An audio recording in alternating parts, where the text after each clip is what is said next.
नमस्ते, मैं प्राची चतुर्वेदी देसी हम में आपका स्वागत करते हैं। जन्माष्टमी का त्योहार हो और कृष्ण कन्हैया की बात ना हो, ऐसा हो ही नहीं सकता। तो पहले तो एक कन्हैया की कहानी सुनते हैं, छोटी सी। द्वापर युग में भोजवंशी राजा का मथुरा में शासन था। वह बड़े ही दयालु थे और प्रजा भी उनका बहुत सम्मान करती थी। लेकिन उनका पुत्र कंस क्रूर था और प्रजा को कष्ट देना उसके लिए आम बात थी। जब उसके पिता को यह पता चला तो उनके पिता ने खूब समझाया, लेकिन कंस कहाँ समझने वाला था। उसने तो उन्हें गद्दी से ही उतार दिया और स्वयं मथुरा का शासक बन बैठा। कंस की बहन थी देवकी, जिनका विवाह वासुदेव नामक यदुवंशी सरदार से हुआ। कंस अपनी बहन देवकी से बहुत प्रेम करते थे।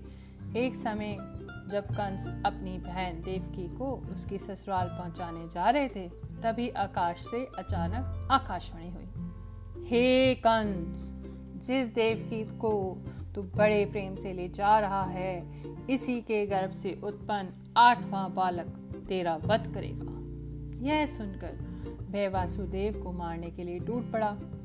तभी देवकी ने कंस से विनय पूर्वक कहा, मेरे गर्भ में जो संतान होगी मैं तुम्हारे सामने ला दूंगी। इन्हें मारने से तुम्हारा क्या लाभ होगा। कंस ने देवकी की बात मान ली, लेकिन वासुदेव और देवकी को कारागृह में डाल दिया। वासुदेव देवकी की एक एक करके 7 संतानें हुईं और 7 को जन्म लेते ही कंस ने मार डाला। अब बारी थी 8वीं संतान की। कंस ने इस दौरान कारागृह में वासुदेव देवकी के लिए पहरा बढ़ा दिया। देवकी के साथ नंद की पत्नी यशोदा को भी बच्चा होने वाला था। देवकी और यशोदा के बच्चे संयोग से एक ही समय पैदा हुए। जिस कोठरी में देवकी वासुदेव कैद थे, उसमें अचानक चतुर्भुज भगवान प्रकट हुए।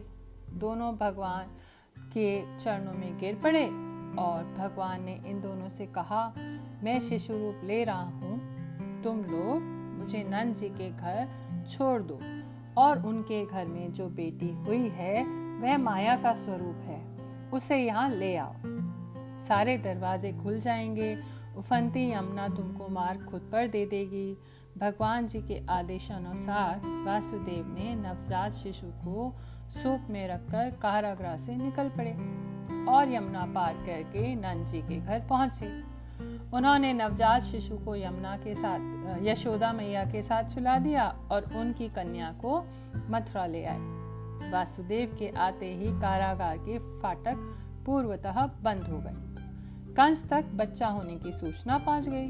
कंस ने देवकी के हाथ से नवजात कन्या को जैसे ही छीना और उस बच्ची को पृथ्वी पर पटकना चाहा, वैसे ही कन्या आकाश में उड़ गई और उन्होंने कहा, अरे मूर्ख, मुझे मारने से क्या होगा। तुझे मारने वाला तो वृंदावन पहुंच गया है, जल्द ही तेरे पापों का अंत होगा। ऐसे करके भगवान श्री कृष्ण का जन्म हुआ। बोलो बाल गोपाल की जय। ऐसे एक बहुत ही पुराना भजन है जो मुझे हमेशा बहुत पसंद है और उसकी 2 लाइनें आपसे साझा करूंगी। अच्युतम केशवं कृष्ण दामोदरम रामो नारायणं जानकी वल्लभम।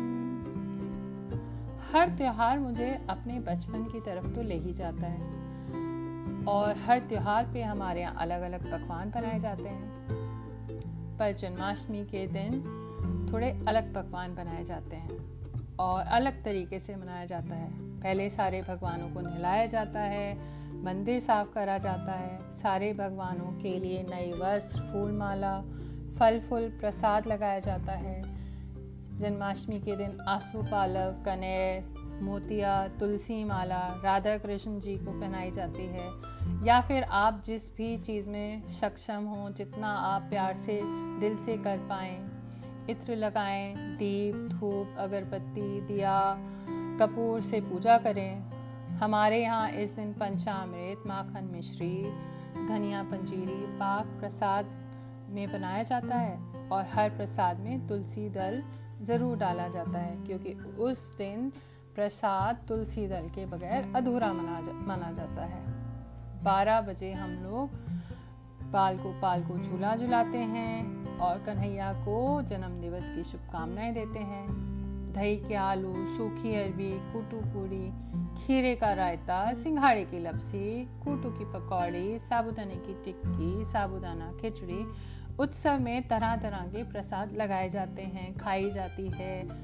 राधा कृष्ण के भजन गाए भी जाते हैं, सुने भी जाते हैं, सुनाए भी जाते हैं। कृष्ण जी को खूब सजाते हैं। शहर में बड़ी सुंदर सुंदर मनमोहक झांकियां लगती हैं। पूरा शहर और मंदिर एक अलौकिक रूप ले लेता है।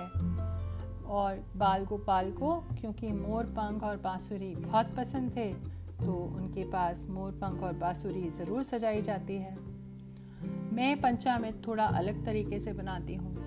उसमें दूध, दही, देसी खांड, देसी घी, गंगा जल, तुलसी दल, गुलाब जल, गुलाब की कुछ पंखुड़ी, पंचमेवा, केवड़ा डालकर उसको मिलाती हूँ।